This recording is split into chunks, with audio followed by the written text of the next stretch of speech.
Saifuddin Herlambang MA, tempat tanggal lahir Labuhan Batu 22 Oktober tahun 1973, alamat rumah Jalan Ahyani 2, Gang Dwi Tunggal nomor 1B.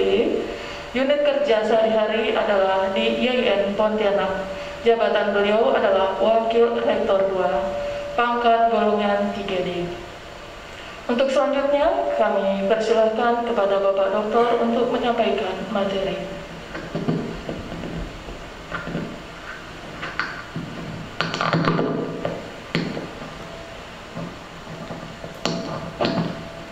Bismillahirrahmanirrahim. Assalamualaikum warahmatullahi wabarakatuh. Alhamdulillah, alhamdulillahilladzi lam yattakhidh sahibatan wala walada wa lam yakul lahu syarikun fil mulk wa lam yakul lahu waliyyun minadh dhulli wa kabbirhu takbira. Asyhadu an la ilaha illallah wahdahu la syarika lah wa asyhadu anna Muhammadan 'abduhu wa rasuluhu la nabiyya ba'dah. Allahumma salli ala sayyidina Muhammad wa ala ali sayyidina Muhammad.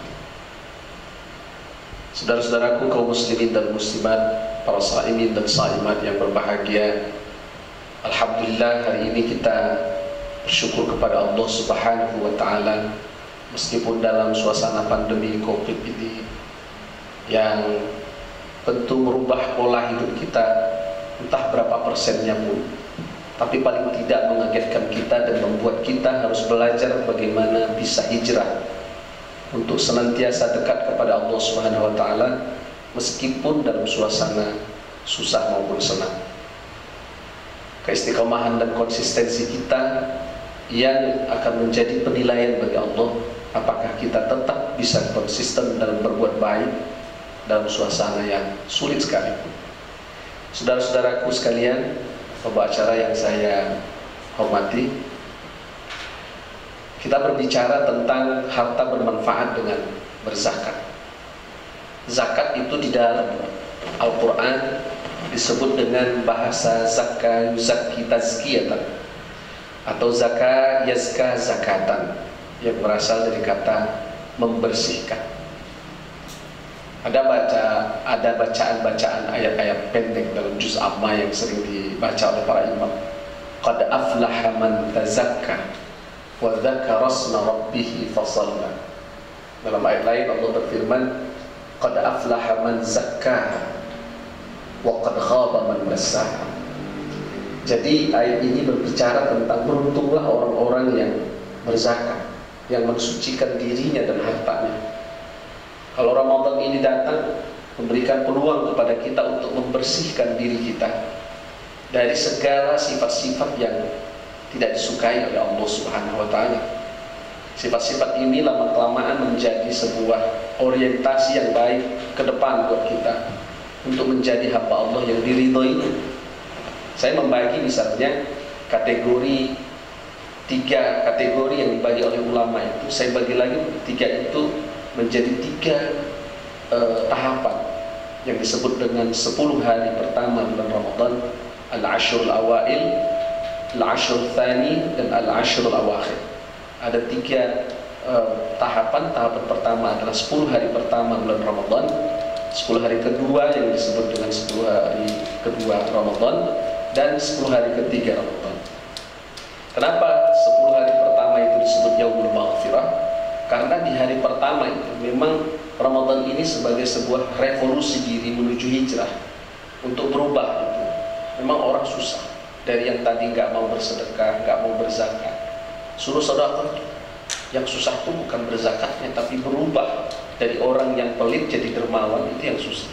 Maka ketika 10 hari pertama seseorang melaksanakan proses revolusi diri tadi, pastilah ada keterpaksaan. Namun Allah tetap memberikan maghfirahnya, yaitu yang disebut dengan maaf, Allah ampunkan.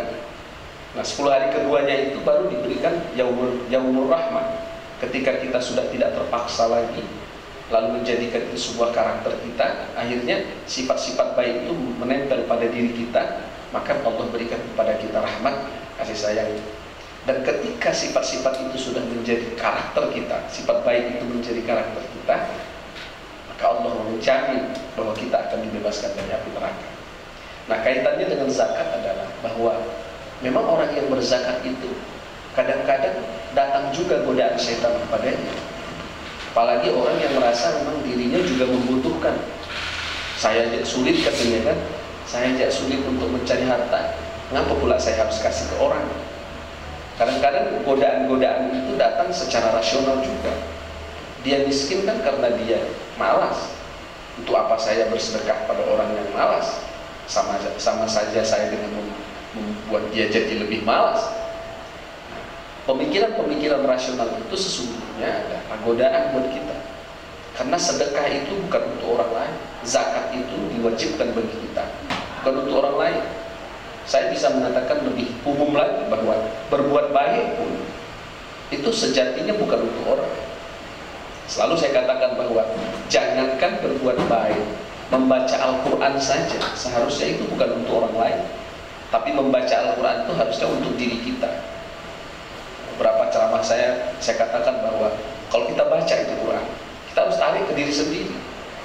Jadi seolah-olah Al-Quran itu ngomelin kita, seolah-olah Al-Quran itu mengomentari diri kita, sehingga kita muhasabah, kita melakukan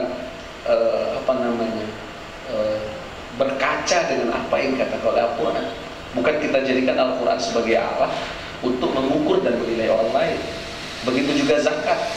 Kalau kita berzakat, ya zakat yang kita lakukan itu sebenarnya manfaatnya untuk kita.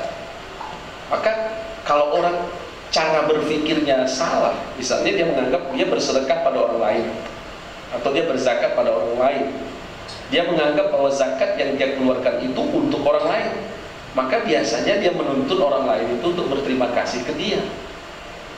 Sehingga kalau ada orang ngasih misalnya, lalu yang menerima sedekahnya itu diam aja, dia marah. Dia bilang, kamu tidak pandai kan berterima kasih, saya ini sudah membantu kamu. Padahal seharusnya ketika zakat itu dipahami sebuah peluang untuk membersihkan diri kita, maka tatkala zakat itu kita keluarkan dan ada orang yang mau menerima zakat itu, justru kitalah yang harus mengucapkan alhamdulillah, terima kasih kamu sudah mau menerima zakat saya. Karena Nabi mengatakan, takutlah kamu kepada suatu hari di mana orang tidak mau lagi terima zakat. Itulah yang disebut dengan yaumul qiyamah itu. Hari di mana orang ketika kita datangi sedekah, kita kasih dia sedekah, kita kasih dia zakat, dia nolak. Dia bilang, saya udah nggak butuh lagi.